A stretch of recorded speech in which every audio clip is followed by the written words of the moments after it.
ஒரு viral video சில மணி நேரங்களிலேயே அரசியல் பரபரப்பு. அதற்கு பிறகு கட்சியிலிருந்து நீக்கம், இறுதியாக போலீஸ் கைது.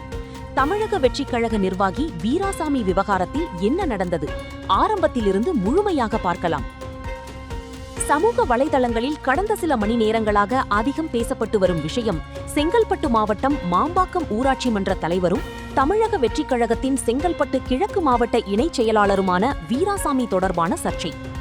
ஒப்பந்ததாரர் ஒருவரிடமிருந்து 1,30,000 ரூபாய் லஞ்சம் பெற்றதாக கூறப்படும் ஒரு வீடியோவும் அதனுடன் ஜிபே பரிவர்த்தனை ஸ்கிரீன்ஷாட்களும் சமூக வலைதளங்களில் வேகமாக பரவின. இந்த வீடியோ வெளியான சில நிமிடங்களிலேயே அரசியல் வட்டாரங்களில் கடும் விவாதம் தொடங்கியது.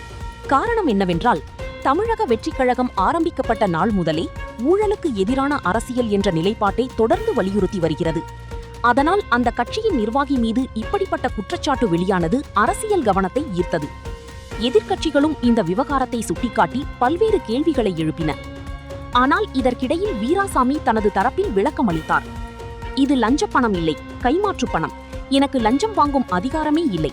லஞ்சம் வாங்க நினைத்திருந்தால் அதை ஜிபே மூலம் வாங்குவேனா என்று அவர் கேள்வி எழுப்பினார். மேலும் தன்னை பயன்படுத்தி கட்சியின் பெயருக்கு களங்கம் ஏற்படுத்த முயற்சி நடக்கிறது என்றும் அவர் தெரிவித்தார். அந்த நேரத்தில் சமூக வலைதளங்களில் 2 விதமான கருத்துகள் பரவின. ஒரு தரப்பு, விளக்கம் மட்டும் போதாது, முழுமையான விசாரணை வேண்டும் என்றனர்.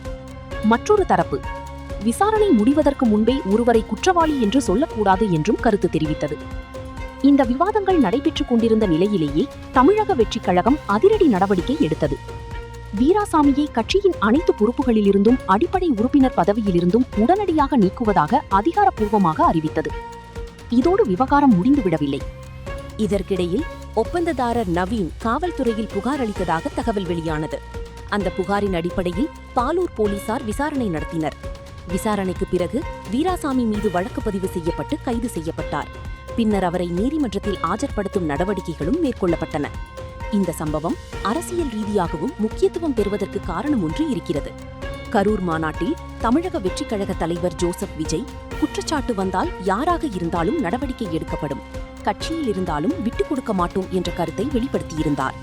இந்த விவகாரத்தில் குற்றச்சாட்டு வெளியானதை தொடர்ந்து முதலில் கட்சி நடவடிக்கையும் அதன் பின்னர் சட்டப்படி காவல்துறை நடவடிக்கையும் நடந்துள்ளது.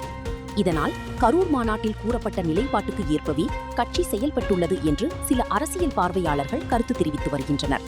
அதே நேரத்தில் இறுதி உண்மை நீதிமன்ற விசாரணை மற்றும் சட்ட நடைமுறைகளின் மூலமே உறுதியாகும் என்பதையும் நினைவில் கொள்ள வேண்டும். இந்த விவகாரம் குறித்து சமூக வலைதளங்களில் பலரும் விரைவான கட்சி நடவடிக்கையை வரவேற்று கருத்துக்களை பகிர்ந்து வருகிறார்கள். மற்றொரு தரப்பு விசாரணை முழுமையாக நடைபெற்று உண்மை வெளிவர வேண்டும் என்றும் வலியுறுத்தி வருகிறது. இந்த வழக்கில் அடுத்தடுத்த சட்ட நடவடிக்கைகள் என்ன, விசாரணையில் என்ன தகவல்கள் வெளியாகின்றன, அனைத்து முக்கிய அப்டேட்களையும் தொடர்ந்து உங்களுக்கு கொண்டு வருவது உங்கள் ரூட் நியூஸ்.